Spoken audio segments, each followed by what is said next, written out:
Hey guys, welcome back. We are done with the Asia Cup, heading into the World Cup with the Australia series, bilateral series in between.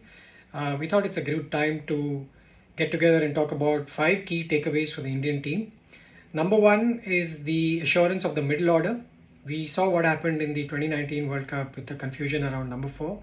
I think now, especially after having seen how Hardik and Ishan fought back against Pakistan from a very tough situation, and later KL, who was thrown into the mix literally at the last minute, not only playing well but playing really well against Pakistan, scoring that century.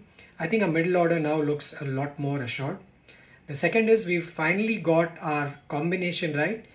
We're now looking at a combination of 8 batting options, 6 bowling options, with 3 all-rounders thrown into the mix. We'll come back to this a little bit in a while. The third one is the re-emergence of Kuldeep as a wicket-taking option. He was spectacular in the Asia Cup, and I'm personally happy that they've kept him hidden from the Australians and not exposing him in the ongoing bilaterals. Fourth one is Hardik as a bowler. We all know that he's great with the bat, etc. But the last 2 seasons in the IPL under Gujarat Titans, he's re-emerged bowling seam up with the ball, and with the bat he's been batting up the order. And we saw in the game against Pakistan, if we get into a 27 for 3 or a 60 for 4 sort of scenario, he's the guy who can get in and bat through 20-30 overs easily, right? And the last one is good to see Gill being fearless.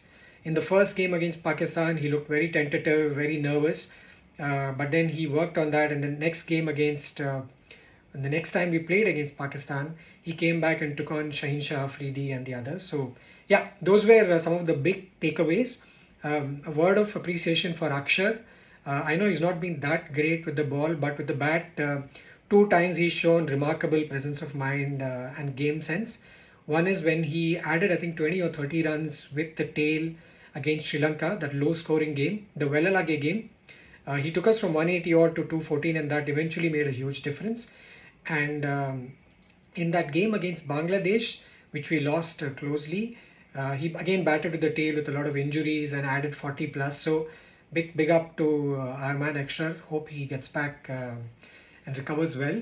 Now, what were the things which didn't go well? I thought, one, on an ongoing basis, Jadeja's batting after his CSK heroics in the finals of the IPL, he hasn't really shown with the bat. And overall, I think in the last 20-25 ODI innings, Jadeja has been a bit below par. But I'm backing him to come back and fight back. The second worrying part is the fact that we lose wickets in a cluster, especially to mystery spinners. We saw what Velalage did to us, despite having a good start. So that's something that we should watch out for. And the last thing is, I think perhaps over emergence of T20, we seem to sometimes lose our way in the 38 to 50 over mark. Right? We don't know whether we need to go hard. Do we need to conserve wickets if we've lost wickets up front, etc. So these are the 3 things that we need to watch out for. Now, back to the combination. Now, the combination that the team is looking at is 8 batsmen.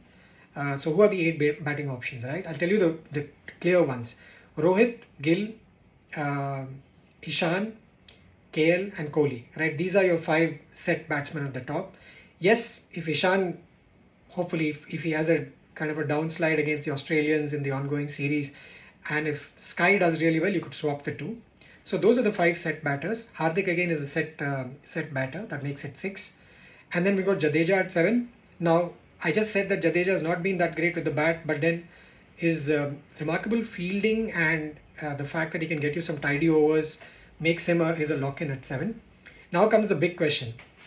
What do we do with 8, 9, 10 and 11, right?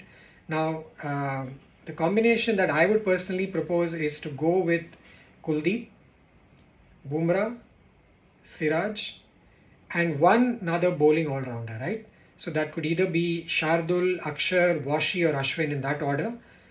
So as long as we stick with this combination of 8 batsmen, 6 bowlers and 3 all-rounders, we should do well.